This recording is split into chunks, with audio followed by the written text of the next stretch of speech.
శుక్లాంబరధరం విష్ణుం శశివర్ణం చతుర్భుజం ప్రసన్నవదనం ధ్యాయేత్ సర్వవిఘ్నోపశాంతయే. రక్తబీజుని రణవిహారం వధ. పులస్త్యుడన్నాడు, నారద, చండముండలు వధించబడి తమ సైన్యమంతా చెల్లాచెదురు కావడం చూసి శుంభనిశుంభులు రక్తబీజుడనే ఘోర రాక్షసుని 30 కోట్ల అక్షౌహిణి సైన్యంతో యుద్ధానికి పంపించారు. వారు రావడం చూస్తూనే చండిక భయంకరమైన సింహనాదం చేసింది. ఆ దైత్యులు కూడా సింహనాదాలు చేశారు. ఆమె గర్జిస్తుండగా ఆమె నోటి నుండి అక్షమాల కమండలాలు ధరించి హంసల విమానం మీద కూర్చున్న బ్రాహ్మణి వెలువడింది. మరుక్షణాన 3 కన్నుల త్రిశూల సర్పకుండలాలు వలయాలు ధరించి వృషభారూఢయ్యై మాహేశ్వరి ఉద్భవించింది. అంతటా మహర్షి ఆమె కంఠాన్ నుండి నెమలి ఈకలు శక్తిని ధరించి నెమలి మీద కూర్చుని కౌమారి పుట్టింది. ఆమె బాహువుల నుండి శంఖ చక్ర గద ఖడ్గ సాంగ బాణాలు ధరించి గరుడిని ఆరోహించి రూపసి అయిన వైష్ణవి జన్మించింది. ఆమె పృష్ఠభాగాన్నించి మహోగ్రమైన రోకలి పట్టుకుని క్రోధంతో దంష్ట్రలతో భూమిని తవ్వుతూ శేషనాగం మీద కూర్చుని వారాహీదేవి వచ్చింది. ఆమె స్తనమండలాన్నించి ఏనుగు మీద కూర్చుని వజ్రాంకుశాలు వివిధ అలంకారాలు ధరించి మహేంద్రి ఆవిర్భవించింది.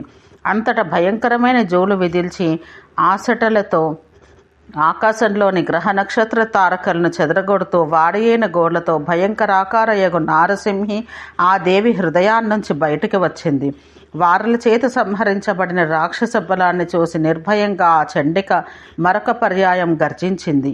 ముల్లోకాల్లో నిండిన ఆ మహానాదాన్ని విని దేవదేవుడు త్రిశూలి త్రినేత్రుడు అచ్చటికి వచ్చి అంబికకు అభివాదం చేసి, దుర్గే, నేను చేయవలసిన కర్తవ్యం ఆజ్ఞాపించమని కోరాడు. ఆయన వాక్యాలతో పాటు దేవి శరీరం నుంచి వచ్చిన శివ ఆయనతో, శంకర, నీవు శుంభనిశుంభుల వద్దకు దూతగా వెళ్ళి వారితో, మీరు బతకదలుచుకుంటే వెంటనే సపరివారంగా సప్తపాతాళానికి వెళ్ళండి. దేవతలకు వారి స్వర్గం ఇచ్చివేయండి. బ్రాహ్మణులు నిర్విఘ్నంగా యజ్ఞయాగాదులు చేసుకుంటారు. అలాగాక బలంతో క్రొవ్వి యుద్ధం చేయదలుచుకుంటే అవశ్యంగా రండి. అందరిను యమలోకానికి పంపుతామని చెప్పమన్నది. ఓ నారద, ఆమె శివుని దూతగా నియోగించినందున శివదూతి అని పేరు కలిగింది. శంకరుని హితవచనాలు విని ఆ గర్విష్ఠులు హుంకారాలు చేస్తూ ఆ కాత్యాయిని ఉన్న వైపు పరుగులు తీశారు. అంతటా ఆ రాక్షసులందరూ బాణాలు, శక్తులు, అంకుశాలు, పరశువులు, శూలభుసుండి పట్టిసాదులు, వాడిగల పరిఘలు ఆ దేవి మీద ఒక్కమారుగా వర్షించారు. ఆ మహేశ్వరి ఉత్తమమైన ధనుస్సును సంధించి వందలాది నిశిత బాణాలు గుప్పించి ప్రచండమైన విక్రమంతో ఆ మహాసురుల శస్త్రాస్త్రాలను తునాతునకలు గావించి మరలా బాహువులు ఖండించింది. మరెందరినో బాణ సహస్రాలు వర్షించి వధించింది. మారి త్రిశూలంతో కొందరిని పరిమార్చింది. కౌశికి ఖట్వాంగంతో కొందరిని వధించింది. ఒక బ్రాహ్మి మంత్రించిన జలం చిలకరించి ఎందరినో హతమార్చింది. మహేశ్వరి శూలంతో శత్రువుల వక్షాలను చీల్చి చంపితే వైష్ణవి మరెందరినో భస్మం గావించింది. కౌమారి శక్తితో ఐంద్రి వజ్రంతో, ముట్టెతోనూ చక్రంతోనూ వారాహి వాడిగోళ్లతో చీల్చి నారసింహి వికటాట్టహాస ధ్వనులతో శివదూతి ఎందరినో యమసదనానికి పంపించారు. రుద్రుడు త్రిశూలంతో, వినాయకుడు పరశువుతో ఎందరినో హతమార్చారు. ఈ విధంగా పరమేశ్వరి తన అసంఖ్యాక రూపాలతో దైత్యముఖ్యులను ఎందరినో సంహరించింది. వారి దెబ్బలకు భూపతితులైన రాక్షసులందరినీ భూతగణాలు తినివేయడంతో మహాప్రళయం ఏర్పడింది. ఆ విధంగా దేవతలు మాతృగణాల సంహారకాండకు భయాతురులై రాక్షస వీరులు జుట్టుముడులు వీడగా కండ్ల చూపులు చెదిరిపోగా పారిపోయి రక్తబీజుని ఆశ్రయించారు. అంతా ఆ రక్తబీజుడు భయంకరంగా గర్జిస్తూ శ్రేష్టమైన ఆయుధాలతో మాతృకాగణాలను భూతగణాలను చీకాకు పరుస్తూ కథన రంగానికి దూకాడు. అది చూసిన మాతృకాగణాలు వాడి శరీరాన్ని వాడి శస్త్రాస్త్రాలు వర్షించి చిల్లులు పడజేశారు. వాడి శరీరాన్ని నుంచి కింద పడిన ప్రతి రక్తపు బిందువు నుంచి వాడంతటి వాడు మరొక రక్తబీజుడు పుట్టసాగాడు. యుద్ధభూమి అంతా రక్తబీజులతో నిండిపోయింది. ఆ విచిత్రాన్ని గమనించిన కౌశికి కేసుని పిలిచి, ఓ చండీ, నీ నోటిని విశాలంగా తెరిచి వాడి వంటి నుండి పడే రక్తబిందువులన్నీ త్రాగివేయమని ఆదేశించింది. దేవి ఆదేశం ప్రకారమే ఆ చండి పై పెదవి ఆకాశాన్ని, కింద పెదవి భూమిని తాకున్నట్లు తన భయంకరమైన వక్త్రాన్ని తెరిచి ఆ శత్రువును జుట్టు పట్టుకుని తన నోటిలో వేసుకుని మింగేసింది. శూలంతో వాడి వక్షం భేదించి రక్తం ఒక్క బొట్టు కూడా కింద పడకుండా త్రాగేసింది.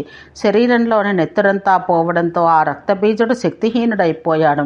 వాడిని వెంటనే స్వర్ణాలంకృతమైన చక్రంతో 100 ముక్కలు చేసింది. అలా రాక్షస సైన్యాధిపతి చావడంతో దానవులంతా దైన్యంతో, హా తండ్రి, హా సోదరా, వెళుతున్నావా, క్షణం ఆగు ఆగు అంటూ ఆర్తనాదం గావించారు. జుట్లు విరపోసుకుని వస్త్రాలు ఊడిపోగా, కవచాలు ఆభరణాలు ముక్కలు కాగా, భయకంపితులైన ఇతరుల నామృడాన్ని నేలపై పడగొట్టింది. వారిలో బ్రతుకు జీవుడా అని ఆ కొండను వదిలి పారిపోయారు. శుంభ నిశుంభుల వధ. ఆ విధంగా కవచాదులు భిన్నమై దిగంబరులుగా పారివచ్చిన తన బలాలను చూసి దానవేంద్రుడైన నిశుంభుడు చక్రాలు దెబ్బతిని ఇరుసులుడుతున్న రథంతో క్రోధోన్మతుడై దేవిని సమీపించాడు. మెరిసిపోతున్న ఖడ్గం డాలు పట్టుకుని నిలబడి ఆ దేవి సౌందర్యానికి ముగ్ధుడై వాడు చిత్రలిఖిత ప్రతిమలా స్తంభించి చూస్తూ ఉండిపోయాడు. అలా కదల్లేక నిలబడ్డ ఆ దైవ విరోధిని చూసి పక్కపక్క నవ్వి, ఈ పౌరుషంతోనేనా నీవు దేవతలను జయించింది? ఈ వీరత్వం చూపేనా నన్ను పొందాలని చూస్తున్నావురా అని గేలి చేసింది. కౌశికి మాటలు విని ఆ మాటకారి అయిన రాక్షసుడు క్షణకాలం ఆలోచించి ఇలా అన్నాడు: ఓ భీరు, నీ శరీరము అతి సుకుమారం, నా బాణాలు అతి తీక్షణాలు. ఒక వేటుకు పచ్చికొండ వలె 100 ముక్కలవుతుంది అని విచారిస్తున్నాను. అంచేత నిన్ను ప్రహరించేందుకు మనసొప్పకుండా ఉన్నది నాకు. కాబట్టి ఓ సుందరి విశాలాక్షి, నన్ను సేవించము. నా కత్తి వ్రేటుకు ఇంద్రుడు సైతం నిలవజాలడం. యుద్ధ సంకల్పం వదిలి నన్ను వివాహం చేసుకో. ఓ నారద, వాని మాటలకు ఆ యోగేశ్వరి అర్ధగర్భితంగా ఈ మాటలు పలికింది: యుద్ధంలో ఓడిపోకుండా నేనెవడి భార్యనగుటకు వీలు పడదు కదా. వివాహ సంకల్పమే ఉంటేరా, యుద్ధంలో నన్ను ఓడించు. ఆ మాట వింటూనే ఆ దానవుడు ఖడ్గాన్ని బలం కొద్దీ దేవి మీదకు విసిరాడు. అంతటా కౌశికి 6 బాణాలు గుప్పించి ఆ ఖడ్గాన్ని డాలును ముక్కలు ముక్కలు గావించింది. దానితో వాడు మండిపడి 2 చేతులతో పెద్ద గదను తిప్పుతూ దేవి మీదకు దుమికాడు. అంత అంబిక ఒక క్షురప్రంతో గదతో కూడా వాడి 2 చేతులు నరికివేసింది. నిష్ప్రాణమైన వాడి శరీరం నేల కొరిగింది. ఆ దానవుని మరణానికి చండమారి మొదలైన మాతృశక్తులు సంతోషంతో కిలకిలారావాలు చేశారు. భూతగణాలు తూర్యాలు మోగించారు. దేవతలు ఆ తల్లి మీద పుష్పవర్షం కురిపించారు. నిశుంభుని సంహారం చూసి శుంభుడు కోపంతో పాశం ధరించి ఏనుగు మీద ఎక్కి దేవిపైకి లంఘించాడు. అలా వచ్చే ఆ రాక్షసాధముని చూస్తూనే అంబిక అలవోకగా నవ్వుతూ 4 అర్ధచంద్ర బాణాలు చేతితో తీసుకుని 2 క్షురప్రాలతో వాడి ఏనుగు కాళ్లను నరికి ఇంకొక 2 బాణాలతో దాని కుంభస్థలాన్ని బద్దలు కావించింది. దానితో ఆ ఏనుగు దేవేంద్రుని వజ్రాఘాతానికి విరిగిన పర్వత శిఖరంలా కుప్పకూలిపోయింది. కూలిన ఏనుగు మీద నుంచి దిగుతుండగానే పరమేశ్వరి మరొక బాణంతో కుండలాలతో వెలుగుతున్న వాడి తలను ఖండించింది. తల తెగిన ఆ మహాదైత్యుడు ఏనుగుతో పాటు కార్తికేయుని బాణాహుతికి మహిషంతో కూడా నేల కొరిగిన క్రౌంచం వలె పడిపోయాడు. పరమేశ్వరి దేవశత్రువును వధించిన వార్త విని ఇంద్రుని ముందుంచుకుని సూర్య, యమదస్విని, వసువులు మొదలైన దేవతలంతా వింజగిరికి తెంచి వినయావనతులై చేతులు జోడించుకుని ఆ జగదంబికని ఇలా స్తుతించారు: ఇంద్రాది దేవతాకృత దేవత స్తుతి. దేవతలు ఇలా స్తోత్రం చేశారు: హే భగవతి, పాపనాశిని, నీకు నమస్సులు. దేవశత్రువుల దర్పనాశనము నడుచు తల్లి, హరిహరులకు రాజ్యమిచ్చు జనని, యజ్ఞకార్యాలు రక్షించు తల్లి, నీకు నమస్సులు. దేవశత్రువుల దునుమాడు తల్లి, శుంభనిశుంభుల చంపిన మాతా నమస్సులు. ప్రజల ఆర్తి పోగొట్టే తల్లి, త్రిశూలధారిణి నారాయణి, చక్రధారిణి, నీకు నమస్సులు.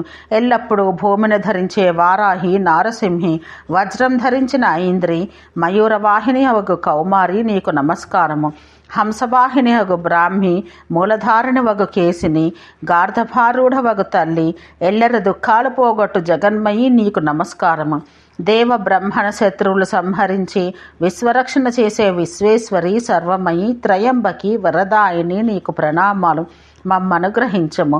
నీవు బ్రహ్మానివి, మృడానివి, నెమలి మీద ఎక్కు శక్తిధారిణి, కౌమారివి, వారాహివి, గరుడారూఢవై సారంగం ధరించిన వైష్ణవీదేవివి, చూడ భయంకరమై ఝుర్ఝరు ధ్వనులు చేసే నారసింహివి, వజ్రం ధరించిన మహేంద్రివి, చండముండవు, శవగమన ప్రియవు, యోగిని, ఇవన్నీ నీ రూపాలై, నీకు నమస్సులు. త్రినయన భగవతి, రాత్రింబవల్లో అవనత సిరులై నీ చరణాలు సేవించు వార్లకు స్తోత్రాలతో, బల్యన్నాలతో, పుష్పాలతో నిన్ను పూజించు ఘనులకు జీవితంలో పరాభవం కాని అశుభం కాని ఎన్నడూ కలగవు. తల్లి నీకు నమ్మోవాకములు. దేవతలు గావించిన ఈ స్తోత్రం విని ఆ అంబిక వారలతో, మీ ప్రసాదం వల్లనే సంగ్రామరంగంలో శత్రు విజయం నాకు చేకూరిందని నవ్వుతూ అన్నది. మీరందరూ గావించిన ఈ స్తోత్రాన్ని భక్తితో కీర్తించే మానవులకు దుస్వప్న నాశనం కలుగుతుంది. ఇక మీకు కావలసిన వరం కోరుకోండి అని తల్లి ఆదేశించింది. దేవతలు అన్నారు, తల్లి, దేవతలకు మరొక వరం ఇవ్వదలిస్తే బ్రాహ్మణ శిశుగోవులకు మేలు గావించము. మళ్ళీ నీ అగ్ని శరీరంతో రాక్షసులను భస్మమునరించము. అందుకు అంబిక ఇలా అన్నది, దేవతలారా, నేను మరలా శంకరుని ముఖమందలి స్వేదం నుండి రుధిరాదనంతో జన్మించి అంధకాసురుని సంహరిస్తాను. అప్పుడు నన్ను చర్చిక అంటారు. మళ్ళీ నందుని ఇంట యశోదకు జన్మించి విప్రచిత్తి, లవణాసురుడు, శుంభ నిశుంభాదులను నా దంతాలతో చీల్చి చంపుతాను. తర్వాత దేవతలారా, కలియుగంలో జనులు తిండిలేక మాడిపోవు సమయాన ఇంద్రుని ఇంట మారిగా పుట్టి సత్యభామాదేవి సహాయంతో దేవతలకు అందరికీ అన్ని రకాల కూరగాయలు సమకూర్చి రక్షిస్తాను. అప్పుడు నా పేరు శాకంభరి అంటారు. తర్వాత మరలా శత్రువులను సంహరించి ఋషులను రక్షించుటకు వింధ్యగిరుల్లో పుట్టి దైత్యులను వధించి సురాలయానికి చేరుకుంటాను. అంతేకాదు, ఆ తర్వాత కూడా మరొక పర్యాయం అరుణాక్షుడని రాక్షసుడు ప్రజలను బాధించినప్పుడు నేనొక పెద్ద గండు తుమ్మెదగా భ్రమరంగా పుట్టివాడిని చంపి దేవతలకు మేలు గావించి మరలా స్వర్గానికి వెళ్తాను.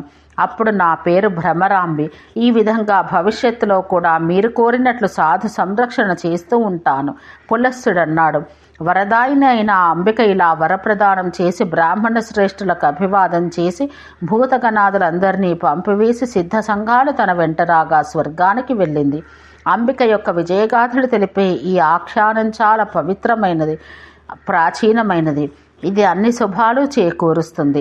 ఇది సకల రాక్షస నాశకమని భగవానుడు స్వయంగా వక్కానించాడు కనుక మానవులంతా దీన్ని సదా శ్రవణం చేస్తూ ఉండాలి. ఓం శాంతి శాంతి శాంతి.